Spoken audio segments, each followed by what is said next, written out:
Né? Você nota que você está diferente. Você não sei o que acontece dentro da gente. Amém? E naquele dia nós podemos, sabe, mudar o nosso comportamento, nas nossas decisões e agir, talvez como Elias agiu. Fugir de ele. Poxa, mas ele enfrentou os profetas, era 450, mas os profetas da série, e agora só porque uma mulher ameaça ele de tirar a vida dele, ele vai embora. Amém? Mas nós somos como Elias, homens sujeitos às mesmas paixões. Eu digo para os irmãos, Elias não tinha depressão. Amém? Ele não tinha. Ele era um homem de Deus. Ele se entristeceu porque nós vemos que o povo, sim, o povo declarou: só o Senhor é Deus. Mas Acabe manteve a posição dele. Ele se sentiu só, porque diante de tudo que está acontecendo no meio do povo de Deus, se sentiu só. Ele olhar para um lado, olhar para o outro, mas só eu estou firme na presença de Deus, só eu estou buscando a Deus. Só que ele não sabia, como Deus também vem dizendo na sua palavra, que aí Deus havia reservado 7.000 homens que não iam se prostrar diante de Baal. Mas ele naquele momento se sentiu só, ele não viu ninguém. A olho nu ele não viu ninguém com o qual ele poderia contar, né, nesse momento. Você não se sente só em vários momentos da sua vida? Não se sente sozinho? Nós não nos sentimos solitários em alguns momentos da nossa vida? Quando a gente começa a pensar em determinada situação, em determinado momento, quando talvez a gente deixa aflorar algumas lembranças passadas, a gente não se sente sozinho, solitário, abandonado, vem a tristeza, vem a angústia. Eu estou com depressão, é algo momentâneo, é algo passageiro. A depressão muito mais do que isso. Ela dura 2 semanas, 3 semanas, né? Há um período de tempo grande mesmo, que comprova estarmos com depressão.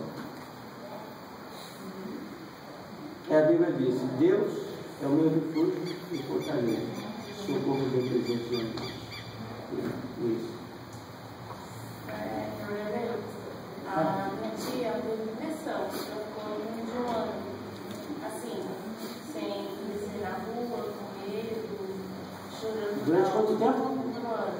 Tá. Chorando.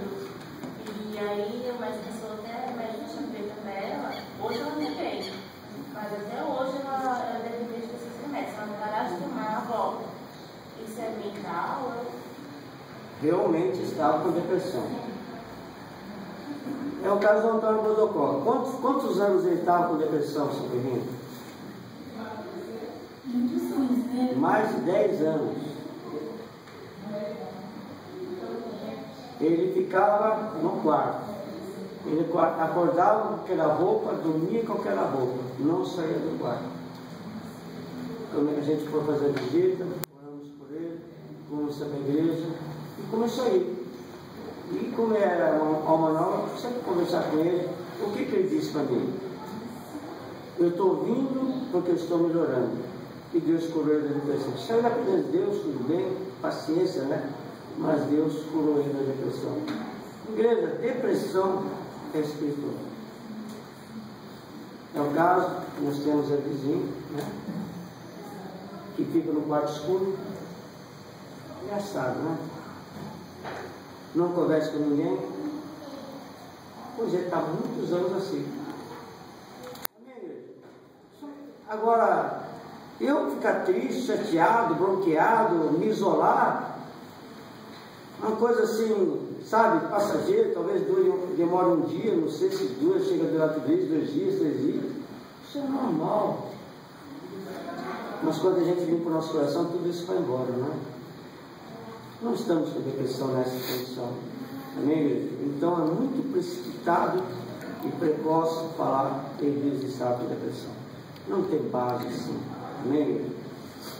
Vamos lá.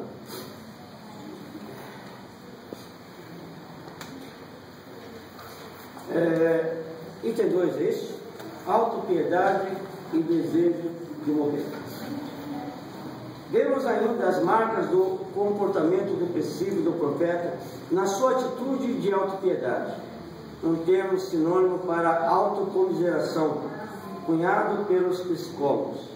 Elias achava que somente ele ficara como um servo fiel do Senhor. Eu fiquei só.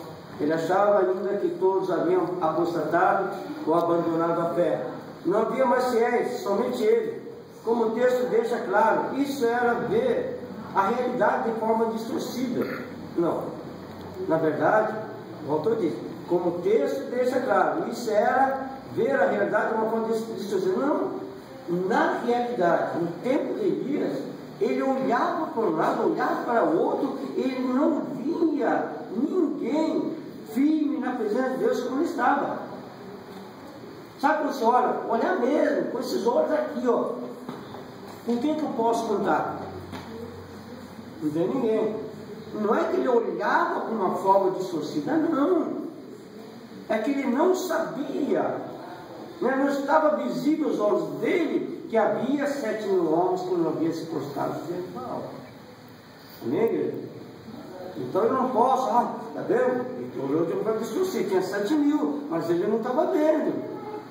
Porque não queria ver, olhar distorcido. Não é bem assim. Ele não sabia que havia 7 homens que Deus havia reservado e não haviam se prostrado diante de Baal. Então vamos entender segundo a palavra. A palavra, amém, igreja? Em nome de Jesus. Deus possuía ainda seus 7.000, mas Elias foi mais além. Ele agora queria morrer. Então você vai notar que o autor quer embutir só. Ele está com depressão. Ele está com depressão. Ele está com depressão. Amém? E eu não posso. Mas a revista está desse jeito, como o pastor vai ensinar de hoje? Não, eu quero ficar na palavra. E agora? Eu estou fora da palavra. Aí o autor vem, mas Elias foi mais além, ele agora queria morrer, ele pediu em seu ânimo a morte. Os psicólogos observam que esse é o sintoma de uma pessoa com depressão profunda. Ela perde o encanto pela vida.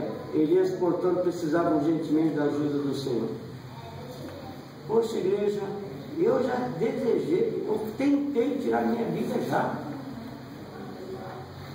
E eu não digo, não aceito que eu estava com depressão. Mas os problemas eram tanto naquele tempo.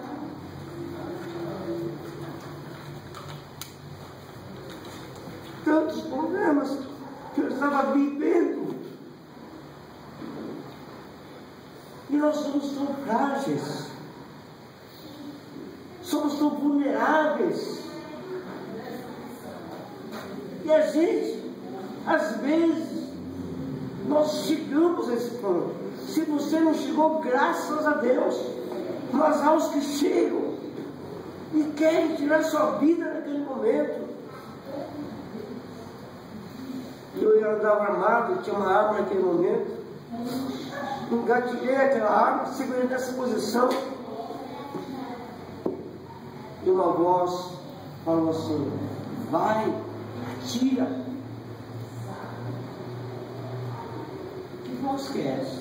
Naquele tempo eu não tinha entendimento não, querido.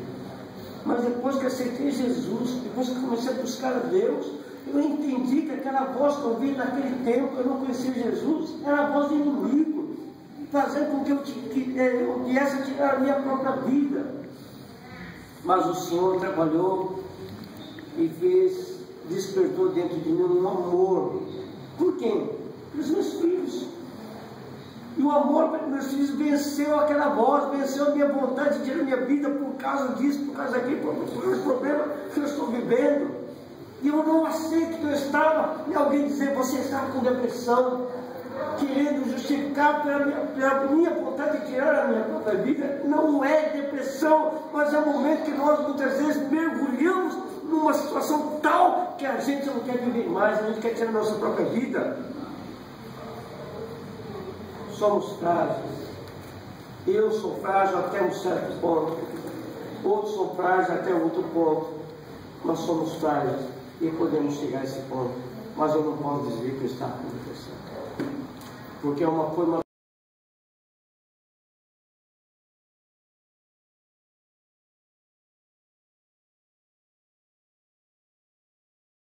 dias e dias, semanas e semanas, anos e anos, querendo tirar minha vida, não, igreja. Agora, por causa de um pensamento, de um ato de querer tirar a vida, alguém vai dizer, você está com depressão? Olha, casos de pessoas que nós tratamos de depressão, as pessoas querendo tirar a sua vida. Entram naquela crise profunda, querem se jogar pela janela fora, querem se jogar na frente dos carros, querem tirar suas próprias vidas de um jeito ou de outro. E não é uma vez, são muitas vezes. Porque o pensamento fica ali, ó, vai, se mata, se joga, olha, você não tem motivo, você não tem alegria, não sei o quê. Olha, se você sair de casa, você não vai voltar. Olha, se você pegar o carro, se você bater o carro. E sabe, só pensamento ruim, só pensamento com medo, só pensamento negativo. Isso é depressão. Vocês estão entendendo?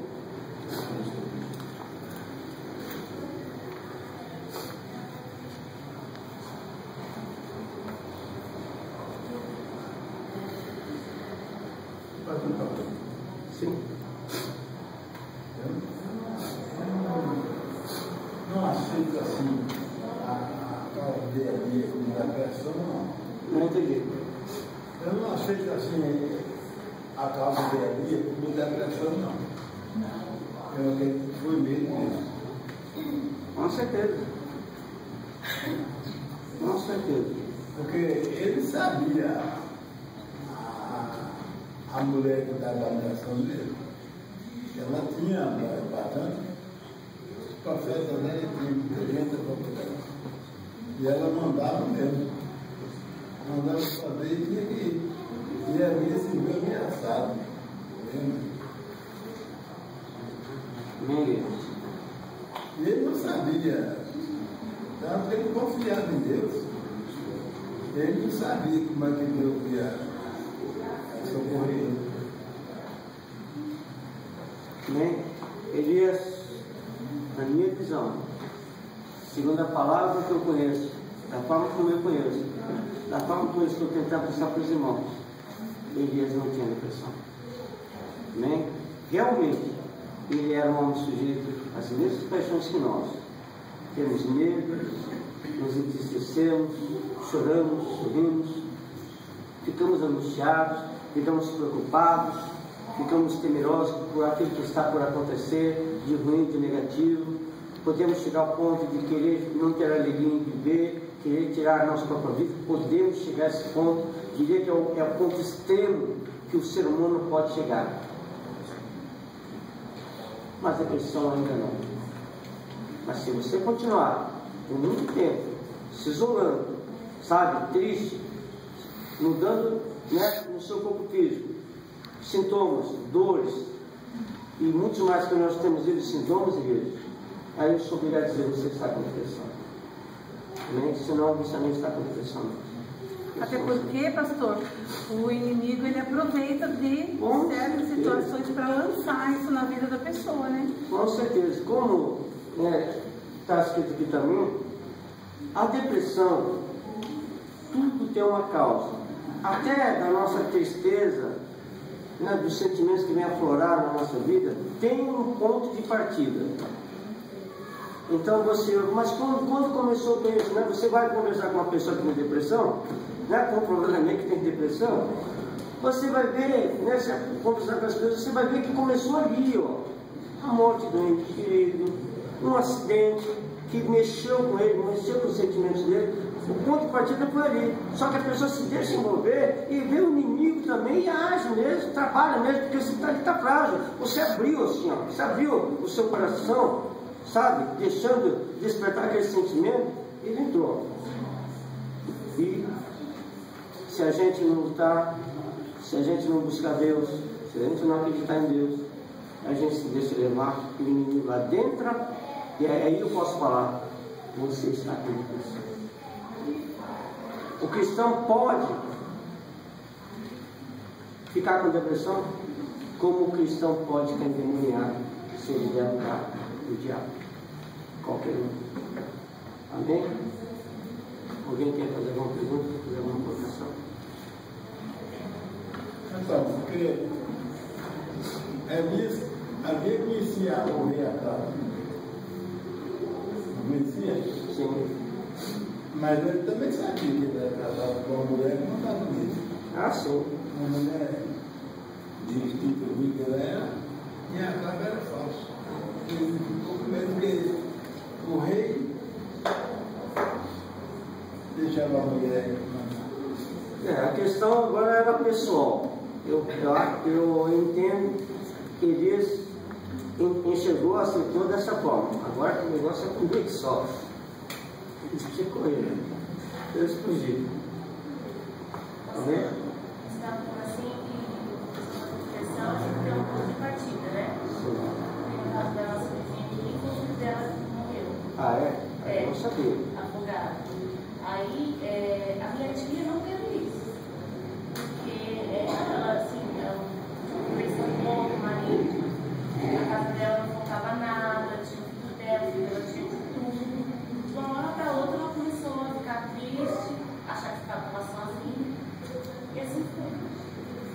E ela está desse jeito até hoje? Então, não é média até hoje. Puxa vida, né? Eu já conversei com a Kenilda. A gente queria ter uma oportunidade de orar para Nossa Senhora. Eu creio que se ela der um lugar para Deus, eu sei que ela é da congregação mesmo. Eu creio que Deus pode agir e trabalhar na vida dela com certeza. Amém? Mas a Maria, diz que a depressão tem um ponto de partida. Tem algo que traumatiza a pessoa, que mexe a pessoa, os sentimentos da pessoa e assim adquire essa depressão. Pastor, pergunta. O problema da depressão está associado a um problema psicológico? Bom, na verdade, tem alguns pareceres aqui que falam que depressão não é um problema físico, mas é um problema psicossomático. E o que é um problema psicossomático? O que significa psique? Alma. Soma, corpo. Então é um problema da alma. Agora, falar, é um problema psicológico, o problema da alma. Onde começa esse problema? Na carne, no osso, no músculo, ou começa aqui dentro, nos sentimentos? Posso contar o que aconteceu? Eu acho, não sei, na minha ignorância, era para mim psicológico, emocional, da social. Mas é psicológico, é o problema da alma. Esses dias que eu estive com a minha mãe, socorrendo a minha mãe no hospital, eu dei entrada no hospital cedo, lá na Alpina, e o médico consultou minha mãe, ele fez todos os exames, a bateria de exame, não deu nada. Sim, a gente via nítido que minha mãe estava um pouco inchada, tudo, né? Tinha alguns problemas assim, físicos, que tinha né, sintomas, mas até então os exames não tinham dado nada. Fez a bateria de exame. Aí o médico, ficamos lá até umas 11 e pouco da manhã. O médico deu alta para ela foi dedicada, o médico deu alta, eu peguei ela estava na cadeira de roda, liguei pro meu irmão. Meu irmão, falei, Edmir, pode vir buscar a gente está à espera lá fora. Aí dali a pouco eu fui ficar perto, deixei ela assim, dali a pouco eu voltei e ela falou assim, eu não estou bem. Eu falei, mãe, o que a senhora tem? Ela falou assim, eu não estou bem. Eu falei assim, então eu vou voltar com a senhora para dentro do hospital. Eu já tinha saído, o médico já tinha dado alta. E os exames que você foi não tinha nada, né? Aí ela pegou e já começou. Aí já começou, minha boca está amarga. Aí eu falei assim, mãe, a senhora disse para o médico que estava tudo bem, só não tinha nada, que estava tudo bem. Falando, ó, minha boca está amarga. Daí eu já vi que ela começou a apresentar sintomas, daí ela já começou a ficar cansada. Eu falei, mãe, aí eu dei uma hora que eu até apelei, porque eu não sabia mais o que eu fazia com a minha mãe. Eu falei, o que foi, mãe? Não tinha nada, só tá bem, mãe, não deu nada. Aí ela já começou a tremer. Começou a tremer. Eu falei, mãe, o que a senhora está sentindo? Ela não estou bem. Eu falei, então tá bom. Peguei e botei com ela para dentro do hospital. Botei com ela para dentro dela, eu já peguei e falei, mãe, o que foi? Você está com medo de morrer? Falei assim, porque eu não sabia mais o que eu fazia. Porque o exame não tinha dado nada. Voltei para ela fazer no hospital, o médico consultou, deixou ela lá, nós ficamos o dia inteiro fazendo mais uma bateria de exame para quando. Porque eu falei com o médico, falei, doutor, não é melhor colher uns exames assim?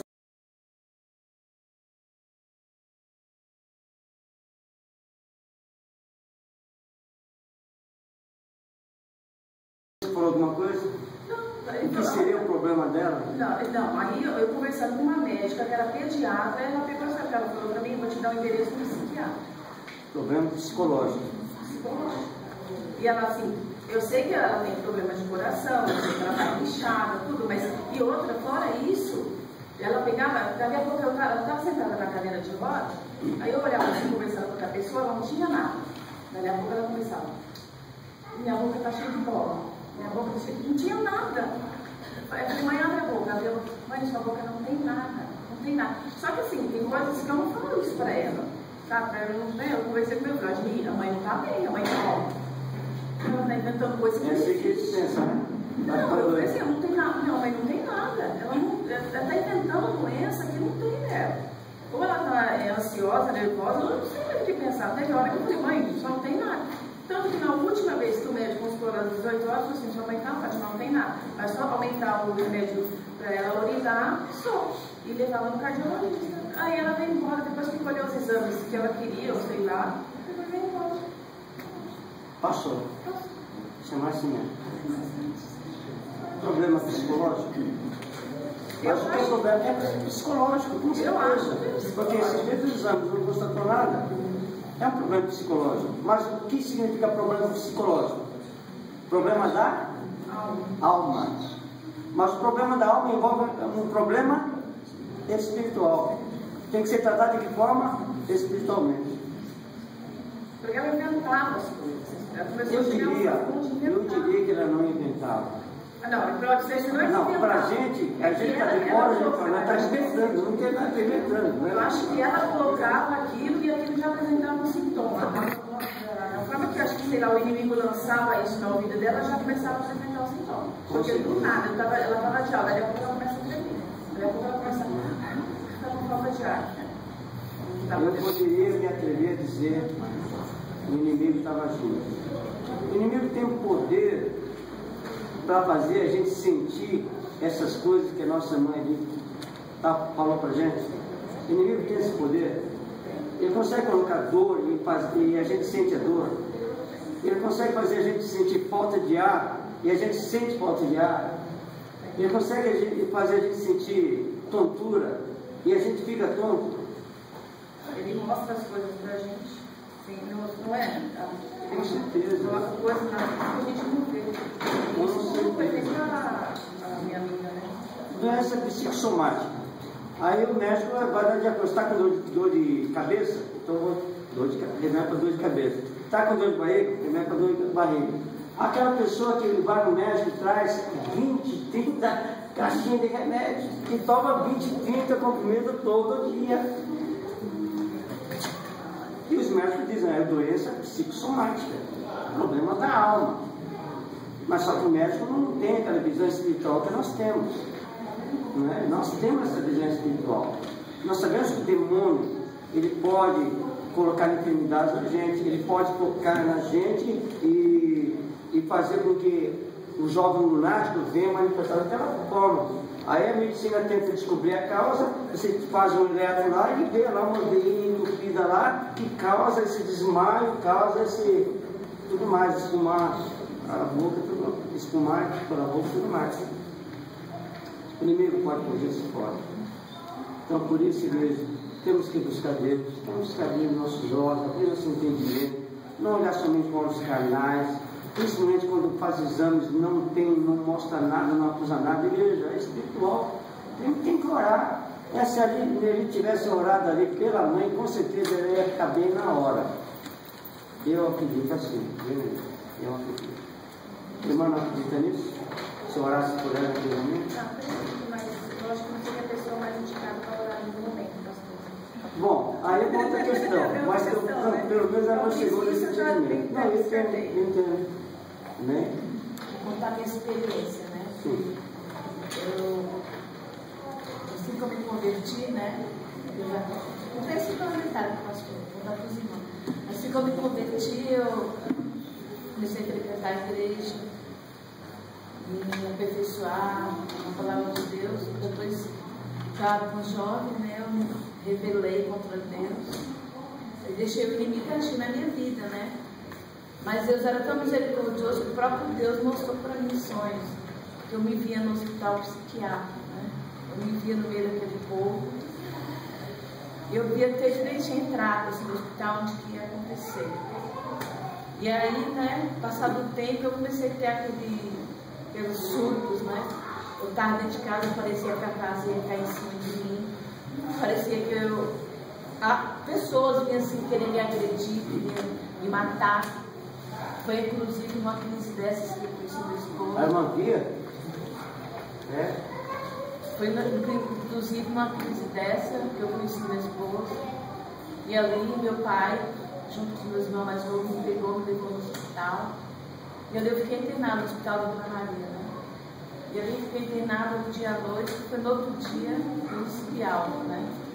Aí o médico me pegou e me caminhou para o hospital psiquiátrico, que era ali na Catumbi.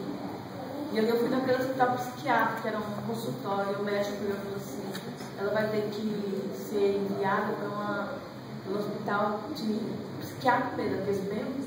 De louco, vai.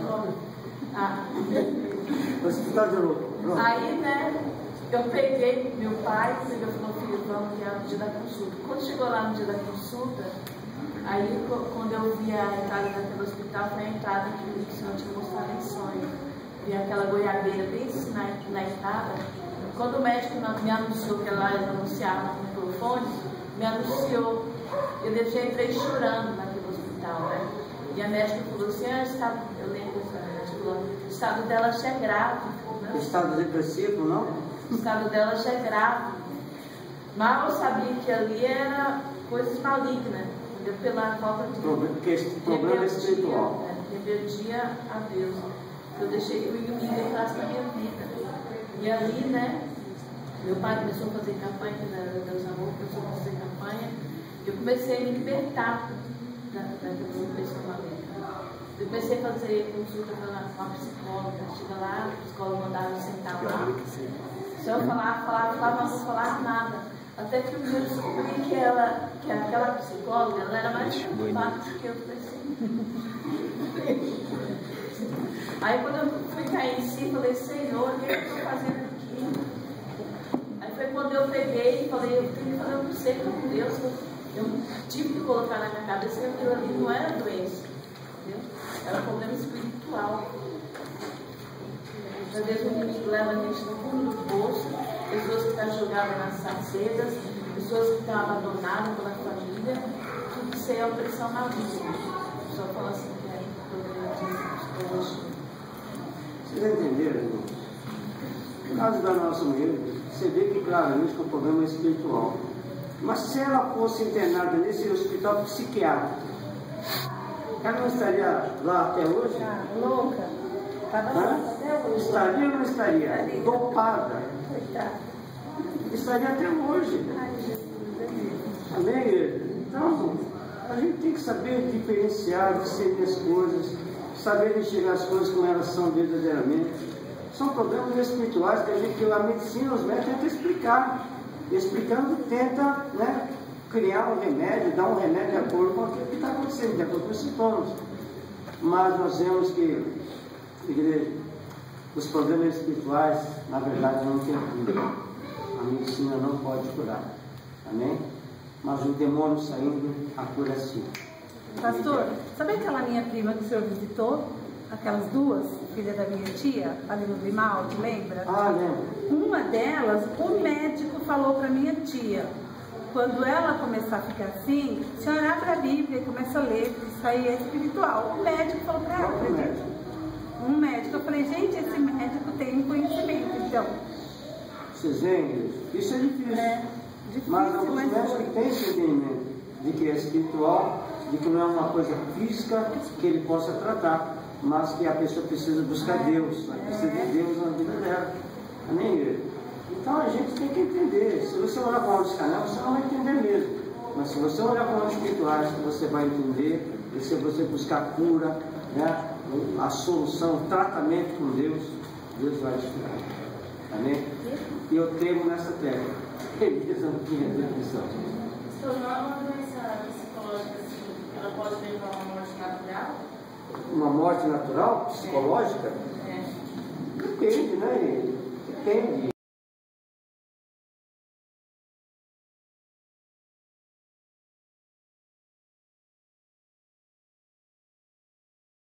Na verdade, ela vai morrer daquele jeito. Não pode ver claridade, não ver ninguém, vai morrer. Se não morrer do pato cheio de remédio, vai morrer assim, mas naquele estado. Não é, igreja? Isso não é vida, né, igreja? Já pensou você se isolar, ter que ficar no escuro? Hein, Jaque? A Jaque ficava esses dias aí. No claro assim, sentia dor de cabeça, tinha que ficar no escuro. Aí no escuro, a dor de cabeça vai embora. Orando por ela, expulsando eu, na hora sair, e está ótima, graças a Deus. Você não ia estar com uma depressão também. Não é, igreja? Amém? Vamos lá. Já é 10 minutos. O socorro divino.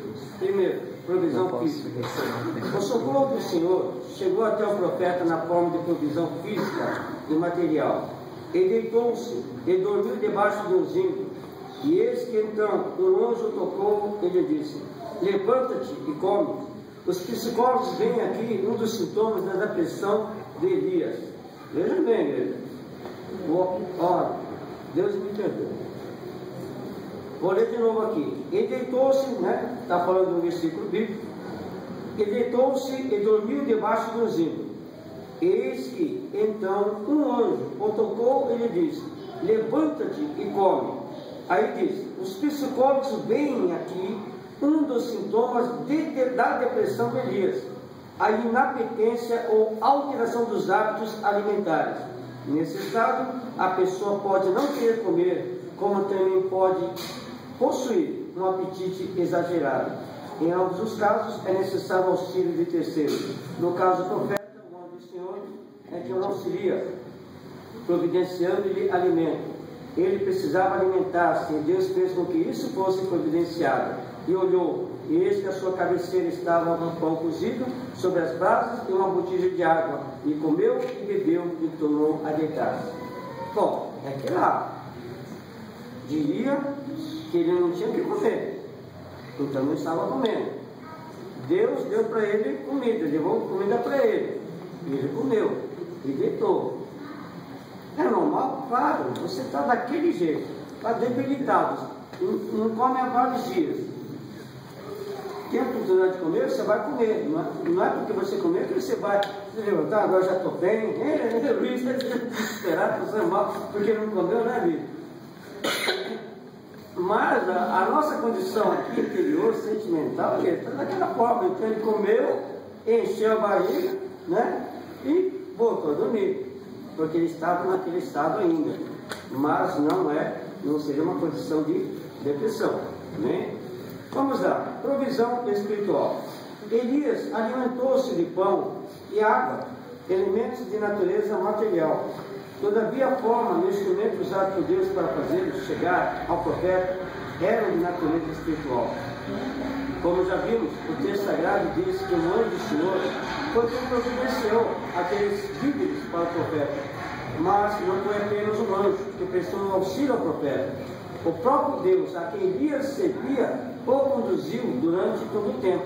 A própria vida de Elias ao Monte Horebe fez parte dessa terapia. Ali Elias seria revitalizado, não apenas na sua vida espiritual, mas também na sua vida emocional. Bom, igreja, provisão material, Deus concede, claro. Espiritual, claro, mais ainda, eu diria que é mais importante é espiritual. Amém, igreja? O mais importante é espiritual. É mais importante o espiritual do que o material. É mais importante você se alimentar espiritualmente falando, da palavra de Deus, e segundo plano, o material. Amém, igreja?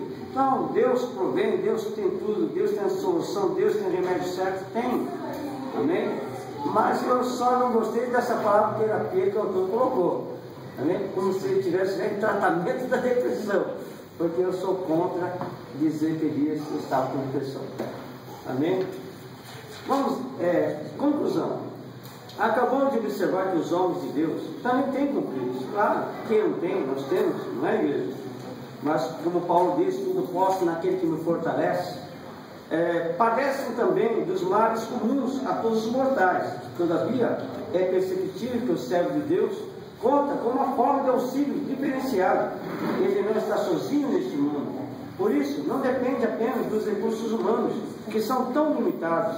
O Senhor faz presente nas horas conflituosas da vida e presta-nos o seu auxílio.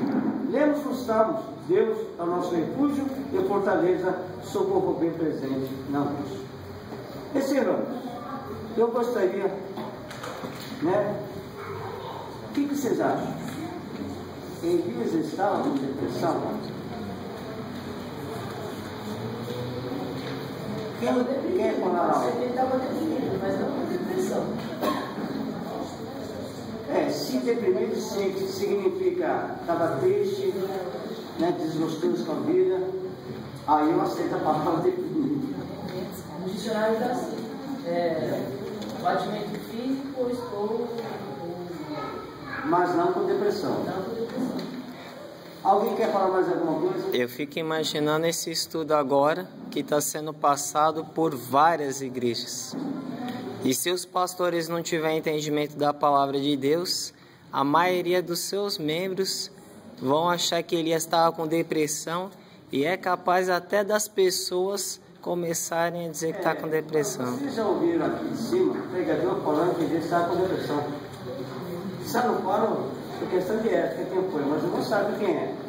Esse pastor que foi dar um estudo lá na sede, ele teve a audácia de falar: olha, tem muita gente aqui na sede que está com depressão. Aí o pastor Antônio gostou. Falou: não, aqui na igreja sede ninguém está com depressão, não. Ninguém está com depressão. E ele disse que tem muita gente com depressão. Não sabe o que está falando. A gente tem que saber o que nós estamos falando, né, igreja? E, biblicamente, não há argumento para provar que Elias estava com depressão. O que ele passou é comprovado lá em Tiago: um homem sujeito às mesmas paixões que nós podemos passar por isso. Alguém quer falar mais alguma coisa?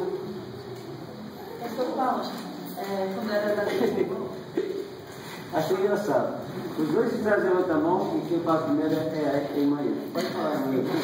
Desculpa. Quando eu era da Deus Amor, o Dorival casou com a Débora e a Leia casou com o Sérgio Sora, o Sérgio Sora tinha uma maneira de pregar, e o Dorival tinha outra. Ele sempre tinha a mente mais aberta. Ele separava mais a vida material do corpo com a vida espiritual. Já o Sérgio Sora não. Ele não tinha os irmãos, que o Dorival falou assim: tem muitos irmãos aqui que estão chegando a problemas psicológicos porque não sabe separar a vida espiritual da vida sentimental ou material. Aí houve esse conflito entre os dois, Porque o Dorival pegava e falava assim: vamos separar as coisas espiritual das coisas material. Às vezes uma pessoa tinha um problema material e confundia com a coisa espiritual, não sabia separar. Até que um dia ele fez uma pesquisa na igreja, muitos irmãos estavam passando necessidades, Aí ele pegou e falou assim: eu quis saber por quê. Muitas irmãs iam para a igreja, deixavam a panela de arroz no fogão, o arroz azedava e jogava fora.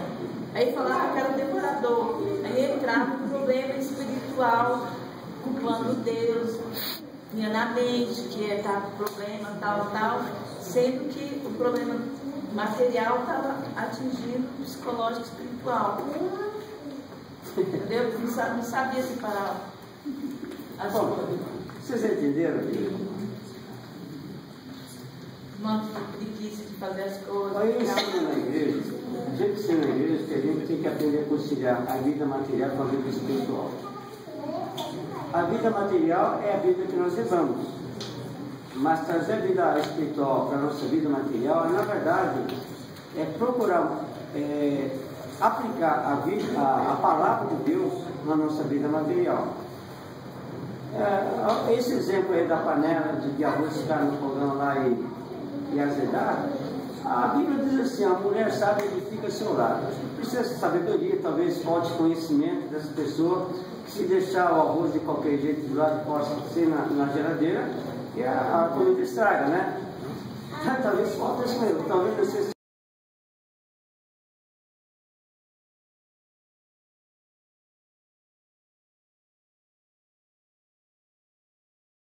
Temos prejuízo, temos uma perda. Dizer que é o devorador, não, eu não diria que é o devorador, primeiramente porque o devorador ele age de uma forma, a gente faz tudo certinho, do jeito que tem que fazer, e a gente tem perda. Aí eu poderia dizer, é o devorador agindo. Se for coisas contínuas também, né? Aí eu diria que é o devorador, o espírito agindo para a gente ter perda. Mas nesse caso não. Então a gente não pode ser assim, radical. Tudo é tudo, né? Tudo demônio. Não, a gente tem que saber, então a gente com sabedoria, estamos corretos da maneira como estamos fazendo. Se estamos, eu diria que Deus, Ele está presente na nossa vida, vai nos abençoar, vai nos ajudar, vai nos dar direção, vai, né, se fazer presente de uma forma que a gente venha a não ter perca na nossa vida. Amém? Mas podemos ter percas também na nossa vida, porque Paulo diz: tudo posso ter ganho e posso ter perca naquele que nos fortalece. Irmã Socorrinha, rapidamente. Então, pastor, ele fala assim que Elias falou mais além, desejou a morte. Então a gente pode dizer que Jonas estava com depressão porque desejou a morte, naquele período lá, tudo aquilo que Jonas passou após sair do ventre do peixe, ele desejou a morte. Bom exemplo.